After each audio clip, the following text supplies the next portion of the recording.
హైడ్రా అనేది పేదల పాలిట శాపంగా మారిందని మాజీ మంత్రి కేటీఆర్ అన్నారు. హైడ్రా బాధితులతో సమావేశమైన కేటీఆర్ హైడ్రాపై పవర్ పాయింట్ ప్రెజెంటేషన్ ఇచ్చారు. కాంగ్రెస్ ప్రభుత్వంలో పేదలకు ఒక న్యాయం, పెద్దలకు ఒక న్యాయం జరుగుతోందన్నారు. నగరంలో పేదల ఇళ్లను మాత్రమే కూల్చేస్తోన్న హైడ్రా పెద్దోళ్ల ఇళ్ల జోలికి ఎందుకు వెళ్లడం లేదో చెప్పాలని కేటీఆర్ ప్రశ్నించారు. మరో 500 రోజుల్లో బీఆర్ఎస్ పార్టీ అధికారంలోకి వస్తుందని, మళ్లీ కేసీఆర్ సీఎం అవుతారని కేటీఆర్ తెలిపారు.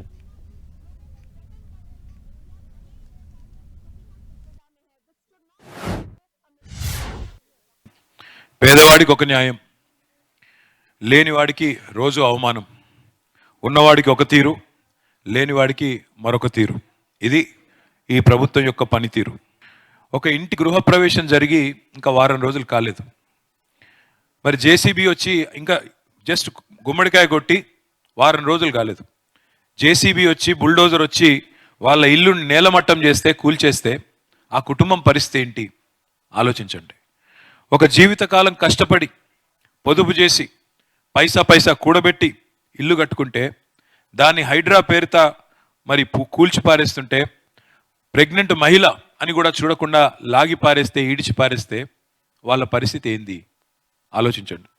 హైడ్రా సృష్టించిన ఈ వలయానికి విలయానికి తన చుట్టూ ఏం జరుగుతుందో తెలవక ఒక 6 ఏళ్ల పాప, సార్ 3 రోజుల నుంచి తిండి లేదు.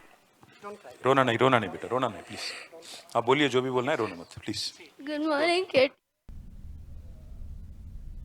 This is Mansi. Please take care of her. No, I understand. It's okay beta. आप बैठ. Please take care of your daughter, please. Madhu, ఎంత దారుణం అంటే పండగ.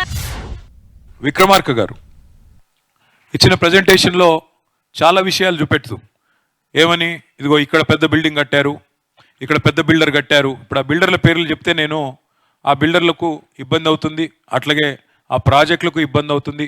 మేము ఎన్నడూ కూడా ఎవరిని ఇబ్బంది పెట్టిన వాళ్ళం కాదు. మరి ఆ 15 ప్రాజెక్టులు మాత్రం ఒక్క ఇటుక కూడా చెక్కు చెదరకుండా అట్లాగే అన్ని బాగానే ఉన్నాయి. అంటే ఏం జరిగింది దీని వెనకాల? ప్రభుత్వ పెద్దలు పేర్లు ఎందుకు చెప్పారు, మళ్ళీ ఆ అపార్ట్మెంట్ల దగ్గరికి ఎందుకు పోలేదు, ఆ బిల్డర్ల దగ్గరికి ఎందుకు పోలేదు అంటే దీని వెనకాల జరిగింది ఏందో మతలబు మీకే అర్థమైందని నేను అనుకుంటా ఉన్నాను. నిజంగానే కాంగ్రెస్ ప్రజాపాలన అయితే, నిజంగానే ఈ ప్రభుత్వానికి చిత్తశుద్ధి ఉంటే, చిన్న పెద్ద అనే తేడా లేకపోతే పెద్దవాళ్ళని ఎందుకు ముట్టలేదు, పెద్దవాళ్ళని ఎందుకు కనీసం మీరు శిక్ష వేయలేదు, కనీసం వారికి ఎందుకు నోటీసులు అన్నా ఇవ్వలేదు బట్టి విక్రమార్క గారు కానీ ప్రభుత్వంలో ఉండే పెద్దలు కానీ చెప్పే పరిస్థితి ఉందా? ఇక వాళ్ళ అధికారుల సంగతి చూద్దాం. వాళ్ళ అధికారులు ఏం మాట్లాడుతున్నారో ఒక్కసారి చూద్దాం. హైడ్రా కమిషనర్ గారిది పెట్టండి అమ్మా. మేము చేసిన అన్ని డెమాలిషన్స్ లో పేదవాళ్ళు ఎవరు లేరు, అన్ని పెద్దవాళ్ళే.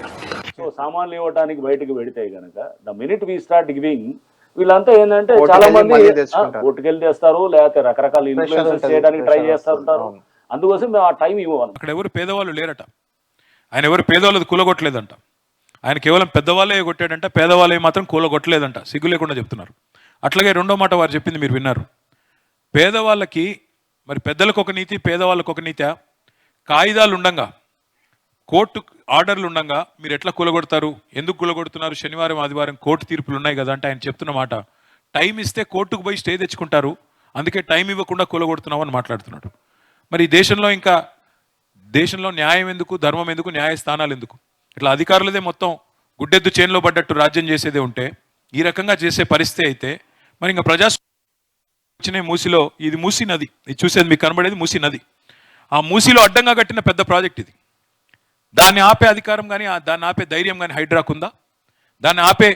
దాన్ని పోయి నోటీస్ ఇచ్చి ఎట్లా కడతావు, మూసీకి అడ్డంగా మూసీని కబ్జా పెట్టి ఎట్లా కడతావు అని అడిగే ధైర్యం ఉందా? మంత్రులై ముట్టరు, పెద్ద నాయకులే ముట్టరు, పెద్ద నాయకులకు పోలీసులే మంచిగా దగ్గర ఉండి, ప్రభుత్వమే దగ్గర ఉండి ఇవాళ హైడ్రాని మేము వ్యతిరేకిస్తున్నామంటే ఇక దీనికి వ్యతిరేకిస్తున్నాం. ప్రభుత్వం బ్లాక్మెయిల్కి, వేల కోట్లు సంపాదించడానికి, బిల్డర్లను బెదిరించడానికి, వాళ్ళ దగ్గర డబ్బులు లాగడానికి బ్లాక్మెయిల్ టూల్ లాగా వాడుతున్నది హైడ్రాన్ తప్ప పేదలకు కానీ ప్రజలకు కానీ ఏ లాభం జరగలేదు. కాబట్టి మేము వ్యతిరేకిస్తున్నాం తప్ప మంచి పని చేస్తే మేము ఎందుకు వద్దంటాం? ఢిల్లీలో, యూపీలో బుల్డోజర్ నడిస్తేనేమో రాహుల్ గాంధీ కోపం వస్తుంది. అదే తెలంగాణలో బుల్డోజర్ వచ్చి నీ ప్రభుత్వం, నీ కాంగ్రెస్ ప్రభుత్వం వచ్చి పేదల పుట్టగొడుతుంటే నీ ప్రభుత్వమే రిజిస్టర్ చేస్తుంది బిల్లులు, నీ ప్రభుత్వమే కూలగొడుతుంది, నీ ప్రభుత్వమే పట్టాలు ఇస్తుంది, నీ ప్రభుత్వమే కూలగొడుతుంటే ఎక్కడున్నారు రాహుల్ గాంధీ గారు? కనీసం ఫోన్ చేసి ముఖ్యమంత్రికి చెప్పొస్తలేదా, చేయకయ్యా ఈ పని, తప్పు పని చేస్తున్నావు అని చెప్పే ధైర్యం కూడా లేదా? ఇక్కడ నుంచి వచ్చే డబ్బులు మూటలు ఆగిపోతాయనా? ఏంది నీ భయం?